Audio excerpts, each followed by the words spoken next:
નમસ્કાર, કેમ છો બધા? તો ગઈકાલે આપણે 4 સુધી દાખલા ગણ્યા હતા. આજે 5મો દાખલો આપણે ગણવાના છીએ, બરાબર છે. ગઈકાલે 4 સુધી આપણે ગણ્યા હતા. આજે દાખલા નંબર 5, જેની રકમ આપી છે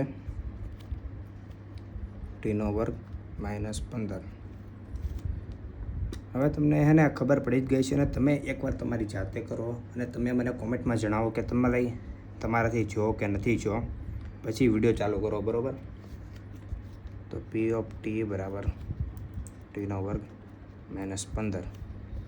શૂન્ય માટે p(t) બરાબર આપણે શૂન્ય લઈએ છીએ, બરાબર. 15ને આપણે પહેલી બાજુ જવા દઈએ. હવે કોઈ પણ સંખ્યાનો વર્ગ કાઢતા હોય એટલે પ્લસ ઓર માઇનસ આપણે લખીએ છીએ, બરાબર. તો 15ની જગ્યાએ શું થઈ જશે? √15. પણ કેવા? Plus or minus. એટલે લખવાનું આમ. કેમ? આમ. √15 અને -√15 એ આપેલ બહુપદીના શૂન્ય છે. શું છે? શૂન્ય છે. હવે સ્વાભાવિક વાત છે, આપણે શૂન્ય અને સહગુણક વચ્ચેનો સંબંધ આપણે ગોતવાનો છે. તો શૂન્ય અને સહગુણક વચ્ચેનો સંબંધ ગોતવા માટે આપણે આ બહુપદીને પ્રમાણિત સ્વરૂપ સાથે સરખાવ્યા. આ x² આ t² એટલે a બરાબર 1. આ x એ t વાળું એક પણ પદ નથી એટલે b બરાબર 0 અને c બરાબર -15. આપણે શું કામ પ્રમાણિત સ્વરૂપ સાથે સરખાવ? કેમ કે શૂન્ય અને સહગુણક વચ્ચેનો આપણે સંબંધ લેવાનો છે, બરાબર છે. એટલા માટે શૂન્યનો સરવાળો, એનું સૂત્ર છે -b/a. -b એટલે 0 અને a એટલે 1. શૂન્યના છેદમાં કોઈ પણ વસ્તુ એટલે શૂન્ય, બરાબર. હવે ડાયરેક્ટ કરીએ આપણે શૂન્યનો સરવાળો. તો √15 કેવા? પ્લસ અને એકવાર -√15. આ બંનેનો આપણે સરવાળો પ્લસ માઇનસ √15 -√15 એટલે √15 -√15 એટલે શૂન્ય. હવે શૂન્યનો ગુણાકાર c/a. c એટલે -15, a એટલે 1 એટલે -15. હવે ડાયરેક્ટ કરીએ આપણે શૂન્યનો ગુણાકાર. તો એકવાર આપણે +√15 લેશું અને બીજી વાર -√15. આ માઇનસ નિશાની એ બહાર આવી જશે. √15 એટલે 15 એટલે -15. એટલે આ -15 અને આ -15 અને સરવાળો શૂન્ય અને શૂન્ય એટલે આપણો જવાબ ઓકે છે.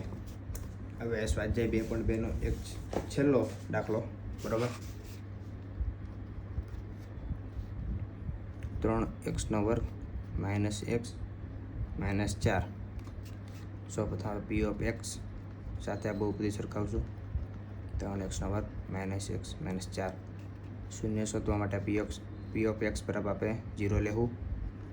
3x - x -4. હવે આના આપણે અવયવ પાડવાના છે, બહારના એવા ભાગ પાડવાના કે એનો જવાબ -1 આવે. એટલે 4 તેરી 12. હવે નિશાની છે છેલ્લી માઇનસ, તો કેવી આવશે? વિરુદ્ધ. હવે મોટી નિશાની કોને આવશે? તો આની નિશાની છે માઇનસ કોણ આવશે? મોટાને. અને નાના એનાથી વિરુદ્ધ, બરાબર. તો 0 3x² -4x -3x -4, બરાબર. આમાંથી x બહાર આવી જશે.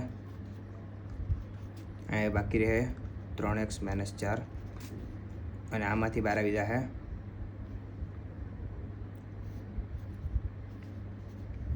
+1 એટલે અહીં રહે 3x -4, બરાબર. અહીં +3 હતું પણ આપણે -3 થઈ ગયું હતું. હવે 1 0 આને મળશે અને 1 0 અહીં મળશે, બરાબર. આમાં બંને સરખું છે, 3x - 4, અને આપણે બહાર કાઢી લઈએ 3x - 4, એટલે અહીં રહે 3x + 1 બરાબર 0. x શૂન્ય આને અને x શૂન્ય આને, 3x - 4 બરાબર 0. 4 પહેલી બાજુ વહી જશે અને x બરાબર 3 નીચે જશે, 4/3. x + 1 બરાબર 0.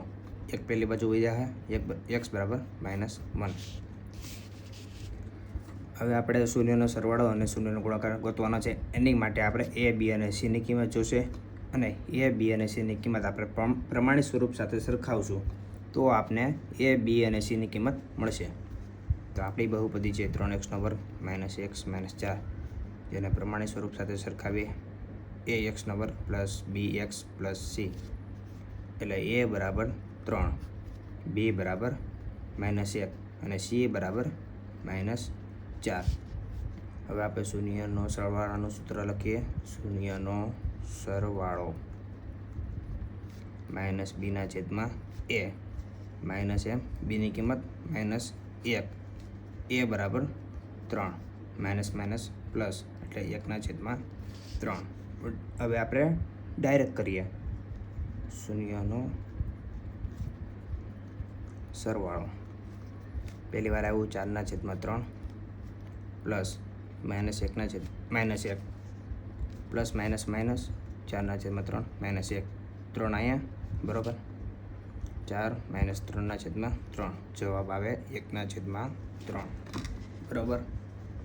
હવે શૂન્યનો ગુણાકાર, કેવો કાર? ગુણાકાર. શૂન્યના ગુણાકારનું સૂત્ર છે c/a. c એટલે -4 અને a એટલે 3, એટલે જવાબ આવશે -4/3. હવે ડાયરેક્ટ કરીએ.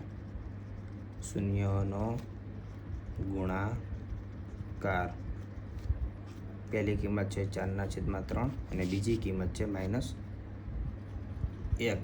એટલે જવાબ આવશે -4/3.